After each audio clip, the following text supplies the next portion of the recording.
I was going to ask you a little later about the Libra scandal, but for people who are not aware of it, can you retell the story and what happened? Yes.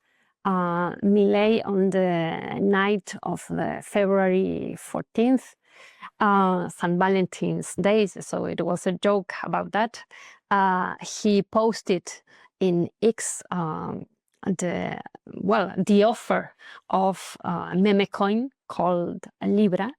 And after like 4 hours of real high speculation and a lot of money around this meme coin, after that he said, well, I was confused. I was not completely aware of the details of this meme coin, so it was a mistake. And after that, the meme coin collapsed and it was a scam. And well, after that, a lot of journalist research noticed that the money of the scam would be part of the financialization of the political party, but also the NGO that is the think tanker of Milei's government. And also, he had a very pathetic interview in a TV program saying, well, I did it from my personal social media account. And the journalist said, but at the same time, you are the president. Well, this is another thing. So the idea that he, as a president, was, the embodiment of the possibility of valorization of the financial asset, I think that is something very important to think about it and to connect with this idea of, we can think about speculation from below, that is, very much a form of interpellation, but also a connection with especially young men that are very much used to be online doing this kind of bets and different speculative activities. So this subjectivity of the so-called crypto bros in different parts of the world, but also very much in Argentina, they have in Milei a sort of icon of this capacity to, go beyond the limits and also make propaganda from his own presidential account of a meme coin that at least it was a scam.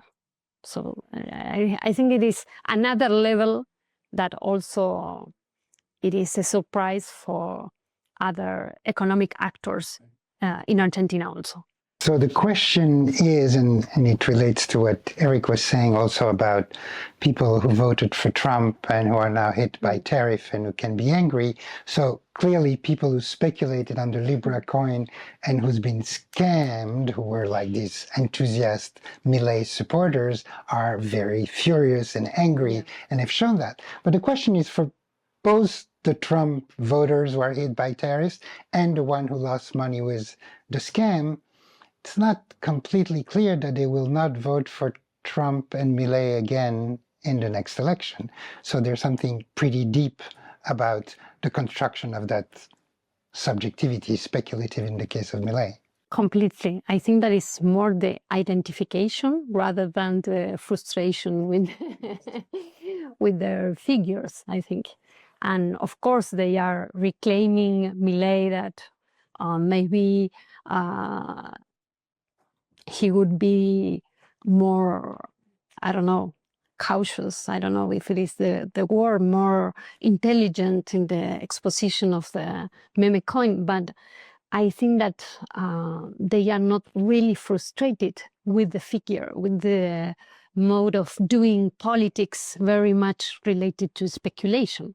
So they are inside of the same, I think, terrain of the way of thinking about politics, but also in a sort of shared subjectivation that is very much connected with this idea of speculative as a place where you can at the same time have fun, have money, no work, and also affirm your masculinist dimension of a winner. So I think that this is like a combo that is not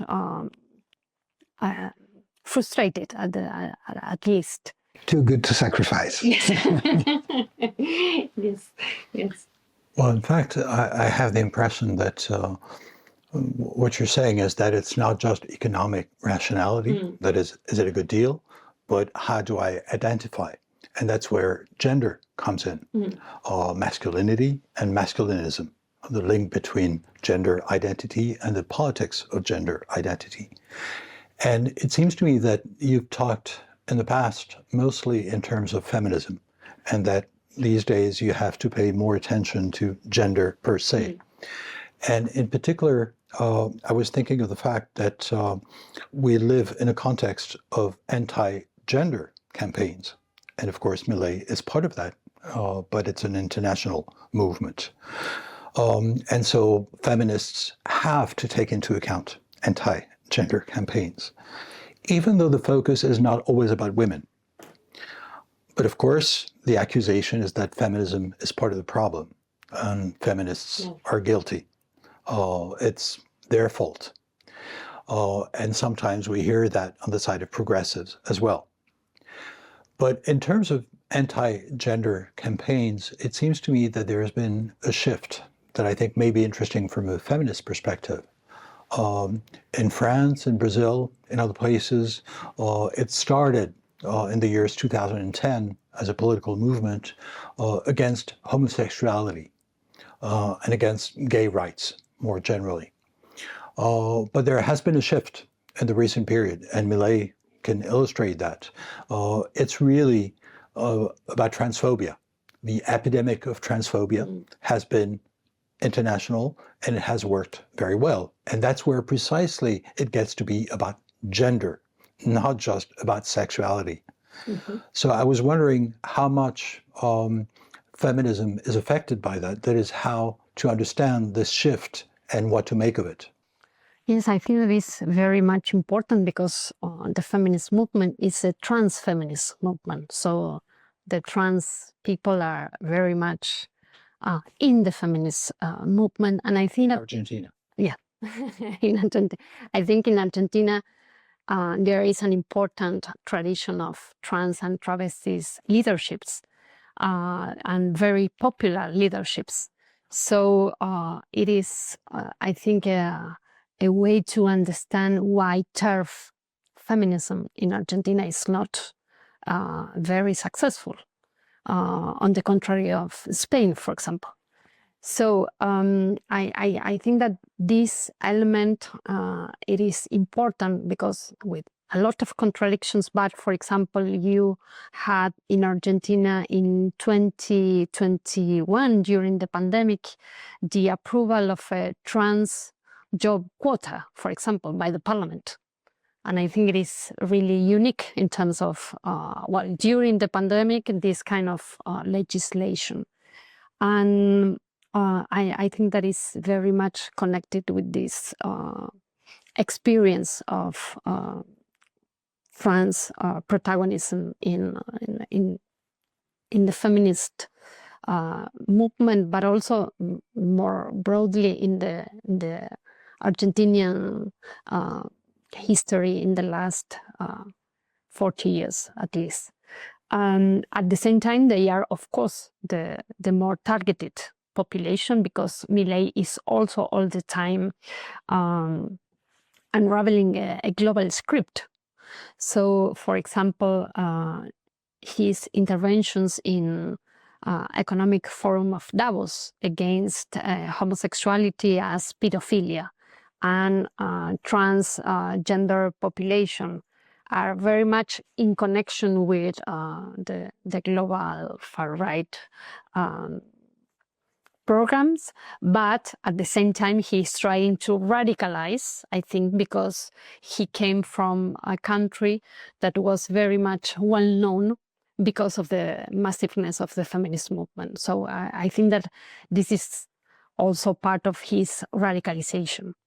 And of course, I was mentioning before this notion of state anti-feminism that Milei is deploying, because I think it is a way how he's putting this battle against genders as well, part of this cruelty that we were talking before, and the production of populations that could be sacrificed. Again, we came back to sacrifice. So through genders, he's highlighting, marking populations, and also trying to expand and spread this hate as a social bond. And we had the experience of a lot of different attacks in different neighborhoods and different provinces in Argentina against lesbians, but also against feminists and against queer people in general, that are very much celebrated by Milei himself. So I think it's a crucial element how he is organizing a lot of his speech around genders issues. And also it was amazing how this year after his speech at Davos, the response was a huge queer, anti-fascist, anti-racist demonstration against his statements. And well, I think that is organic part of his political program. Yeah. There's a flip side. On the one hand, so we can say that Milei, like Trump, one of their main calling mission from the beginning is the redemption of masculinity as an asset. Masculinity that they deem depreciated by feminism, but also by the nanny welfare state, deficit spending, and so forth. And so the idea is to redeem it, Yes. to reappreciate it again. But it raises two questions. The first question is, what are the policies that are going to redeem masculinity? So of course, crushing feminist movement is part of it. Yeah. But on the positive side, what do you do for men? And so with Trump, it was about reshoring industrial jobs for men. But now it seems to be more about meme coins and crypto. So what are the Milei policies for the redemption of masculinity on the one hand? And then the other question is, what does a world where masculinity is great again look for women? I mean, what is their spot in it? Because after all, it's very true for Trump, probably less for Milei, but still, some women vote for them. So what do they see in that project that is for them? And then more deeply, what does a world where masculinity is great again look like? Does it look like the old world of male breadwinner and women homemaker? Or does it look more like the masculinists movement would convey, like a world without women? Well, I think that, for example, one important situation that I can describe is this obsession of Milei's government against sexual education at the schools. And they are trying, but this is something that is a project that came from Macri, but now they are deeply committed with that, to change sexual education for financial education. So I think there is a really important issue of how they are thinking about this dispute of younger generations, but also the ideological dispute at the public educational institutions, and how they are trying to say, well, maybe sexual education is the thing that finally deprives you as men to be, well, valorized. So now with financial education, you will become an asset as a masculinist subjectivity that is very much connected with this idea of speculation. So I think that this is a very clear project that they are deploying, and very much connected also with a project about educational institutions on the one side. About the other, yes, I think that they are not promising you will have a salary, you will have a family, etc., etc. But at the same time, I think that they are proposing a very isolated idea of masculinity, because I think that they know that the family as we knew it, maybe it's not coming back. And I don't know if the young men want this kind of family, but they are promising just a sort of domination of women, not a family ideal or family imagination. I think that is pure domination. And I think that all this debate about incels and so on as an effect, as an outcome of after feminist empowerment, feminist demonstration, it is very much related with this idea of isolated masculinity. And I am not seeing what kind of project beyond this isolated masculinity with the capacity of revenge and with the offer of pure domination they are offering. I don't see that. At the same time, I think that is also a reaction against a lot of young people that are not committed with masculinist, young men that are not committed with these forms of living masculinity in a very patriarchal sense. So they are also losing a lot of men, although we have this gap in elections between genders, but at the same time, I think that, for example, nowadays in the last years, the feminist demonstrations are more and more composed by young men that are in a completely transformative subjectivation, I think. And they were part of different moments of feminist debate and so on. So I have no clear idea of what is the offer that they are doing beyond this idea of isolation and speculation. Well, it reminds me of a tweet by Elon Musk that actually you passed on to me, showing a sex act, which seems to come from a porn movie. And you have the naked man with a woman, and he's not watching her, he's watching the screen with a speech by Millet on economics.